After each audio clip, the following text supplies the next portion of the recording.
नमस्कार, आप देख रहे हैं punjabkesari.com और वक्त हो चला है इस वक्त की 5 बड़ी खबरों का। ईरान में 6 तीव्रता के भूकंप ने दिए झटके, 3 लोगों की मौत, 19 लोग घायल। ईरान में शनिवार को भूकंप के जोरदार झटके महसूस किए गए।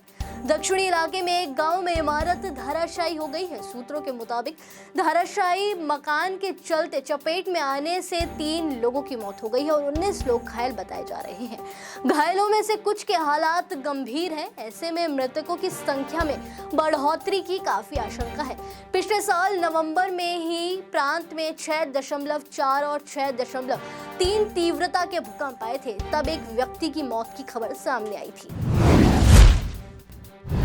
दिल्ली के जबलपुर से जा रहे स्पाइस जेट विमान में इमरजेंसी लैंडिंग कैबिन में उठ रहा था धुआं। दिल्ली से जबलपुर जा रहे स्पाइस जेट का विमान शनिवार सुबह उड़ान के लिए थोड़ी देर बाद वापस दिल्ली हाईवे अड्डे पर लौट आया। बता दें कि स्पाइस जेट के प्रवक्ता की ओर से जानकारी दी गई है कि फ्लाइट के टेक ऑफ करने के बाद जब विमान 5000 फीट की ऊंचाई पर पहुंचा तो पायलट के कैबिन में धुआं देखा गया। इसके बाद विमान को वापस दिल्ली एयरपोर्ट पर लैंड करवाया गया।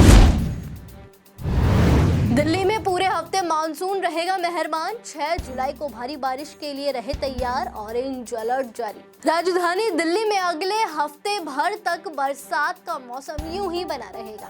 इसी बीच खास तौर पर 6 जुलाई के दिन दिल्ली के अलग अलग हिस्सों में भारी बारिश हो सकती है। शुक्रवार के दिन भी दिल्ली के अलग अलग हिस्सों में हल्की बरसात दर्ज की जाएगी। दिल्ली में मानसून के आगमन के साथ ही लोगों को गर्मी से खासी राहत मिलेगी। दिल्ली के ज्यादातर हिस्सों में शुक्रवार को सुबह से बादल छाए रहेंगे। देश में कोरोना के 17,000 से ज्यादा नए केस मिले, 19 मरीजों की भी हुई मौत। देश में बीते 24 घंटे में कोरोना के 17,000 से अधिक मरीज मिले हैं, जबकि 29 मरीजों की मौत हो गई है। बीते कुछ दिनों से देश में कोरोना के केस के आंकड़े काफी चौंकाने वाले बताए जा रहे हैं।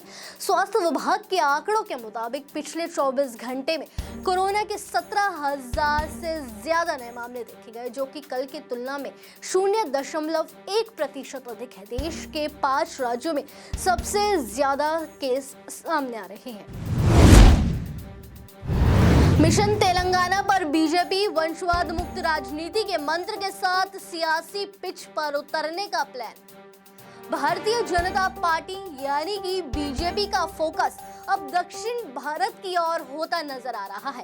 कर्नाटक की सत्ता पर काबिज बीजेपी ने अपनी नजरें अब तेलंगाना पर गड़ा दी हैं। जी हां, यही वजह है कि बीजेपी की राष्ट्रीय कार्यकारिणी की बैठक इस बार तेलंगाना की राजधानी यानी कि हैदराबाद में आयोजित हो रही है, जिसकी शुरुआत आज यानी 2 जुलाई से हो रही है।